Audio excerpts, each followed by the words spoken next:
जय भोले। मेरे YouTube channel व्रत कथाओं में आपका स्वागत है। भगवान शिव को श्रावण मास अत्यंत प्रिय है। कोरोना महामारी यानी कोविड-19 की वजह से सरकार ने पावन अमरनाथ यात्रा पर रोक लगा दी है। इस वीडियो में मैं अमरनाथ की कथा प्रस्तुत कर रहा हूँ। पावन अमरनाथ यात्रा करने वाले श्रद्धालु इस कथा को सुनकर यात्रा करने जैसा पुण्य कमाएं। मेरे चैनल को लाइक व सब्सक्राइब करें।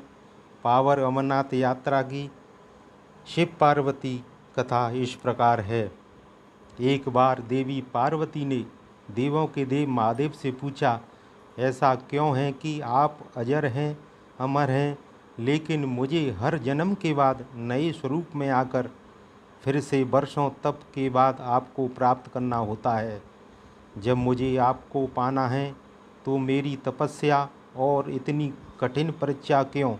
आपके कंठ में पड़ी नरमुंड माला और अमर होने का रहस्य क्या है? महादेव ने पहले तो देवी पार्वती के उन सवालों का जवाब देना उचित नहीं समझा, लेकिन पत्नी हट के कारण कुछ गूढ़ रहस्य उन्हें बताने पड़े। शिव महापुराण में मृत्यु से लेकर अजर अमर के कई प्रसंग हैं, जिनमें एक साधना से जुड़ी अमर कथा बड़ी रोचक है, जिसे भक्तजन अमृत की कथा के रूप में जानते हैं। हर वर्ष हिम के आलय हिमालय में अमरनाथ, कैलाश और मानसरोवर तीर्थ स्थलों में लाखों श्रद्धालु पहुँचते हैं, सैकड़ों किलोमीटर की पैदल यात्रा करते हैं। क्यों? यह विश्वास यूं ही नहीं उपजा। शिव के प्रिय अधिक मास अथवा आषाढ़ पूर्णिमा से श्रावण मास तक की पूर्णिमा के बीच अमरनाथ की यात्रा भक्तों को खुद से जुड़े रहस्यों के कारण और प्रासंगिक लगती है। पौराणिक मान्यताओं के अनुसार अमरनाथ की गुफा ही वह स्थान है जब भगवान शिव ने पार्वती को अमर होने के गुप्त रहस्य बतलाए थे। उस दौरान वहाँ उन दो दिव्य ज्योतियों के अलावा तीसरा कोई प्राणी नहीं था, ना महादेव का नंदी और ना ही उनका नाग, ना ही सिर पर गंगा और ना ही गणपति कार्तिकेय। गुप्त स्थान की तलाश में महादेव ने अपने वाहन नंदी को सबसे पहले छोड़ा। नंदी जिस जगह पर छूटा उसे ही पहलगाम कहा जाने लगा। अमरनाथ यात्रा यहीं से शुरू होती है। यहाँ से थोड़ा आगे चलने पर शिवजी ने अपनी जटाओं से चंद्रमा को अलग कर दिया। जिस जगह ऐसा किया वह चंदनबाड़ी कहलाती है। इसके बाद गंगा जी को पंचतरणी में और कंठाभूषण सर्पों को शेष नाग पर छोड़ दिया। इस प्रकार इस पड़ाव को शेषनाग पड़ा। अमरनाथ यात्रा में पहलगाम के बाद अगला पड़ाव है गणेश टॉप। मानता है कि इसी स्थान पर महादेव ने पुत्र गणेश को छोड़ा। इस जगह को महागुणा का पर्वत भी कहते हैं। इसके बाद महादेव ने जहाँ पिस्सू नामक कीड़े को त्यागा वह जगह पिस्सू घाटी है। इस प्रकार महादेव ने अपने पीछे जीवनदायिनी 5 तत्वों को स्वयं से अलग किया। इसके पश्चात पार्वती संग एक गुफा में महादेव ने प्रवेश किया।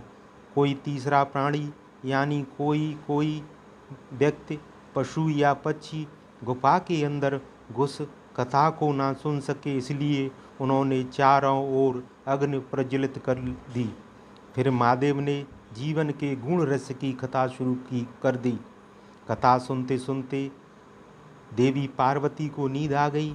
वह सो गई और महादेव जी को यह पता नहीं चला। वह सुनाते रहे। यह कथा उस समय 2 सफ़ेद कबूतर सुन रहे थे और बीच बीच में गूं की आवाज़ निकाल रहे थे। महादेव को लगा कि पार्वती मुझे सुन रही हैं और बीच बीच में हुंकार भर रही हैं। चूँकि वैसे ही भोले अपने में मगन थे तो सुनाने के अलावा ध्यान कबूतरों पर नहीं गया। दोनों कबूतर सुनते रहे।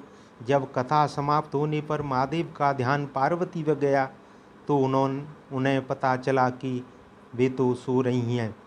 तो कथा सुन कौन रहा था? उनकी दृष्टि जब 2 कबूतरों पर पड़ी तो महादेव को क्रोध आ गया। वहीं कबूतर का जोड़ा उनकी शरण में आ गया और बोला, भगवान, हमने आपसे अमरनाथ कथा सुनी है। यदि आप हमें मार देंगे तो यह कथा झूठी हो जाएगी। हमें पथ प्रदान करें। इस पर महादेव जी ने उन्हें वर दिया कि तुम सदैव इस स्थान पर शिव व पार्वती के प्रतीक चिन्ह में निवास करोगे। अंततः कबूतर का यह जोड़ा अमर हो गया और यह गुफा अमर कथा की साक्षी हो गई। इस तरह इस स्थान का नाम अमरनाथ पड़ा।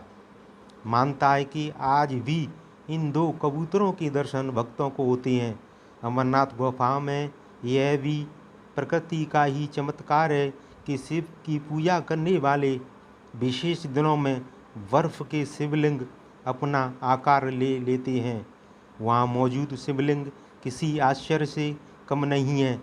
पवित्र गुफा में एक ओर पार्वती और श्री गणेश के भी अलग से बर्फ से निर्मित प्रतिरूपों के दर्शन किए जाते हैं। कथा समाप्त होती है।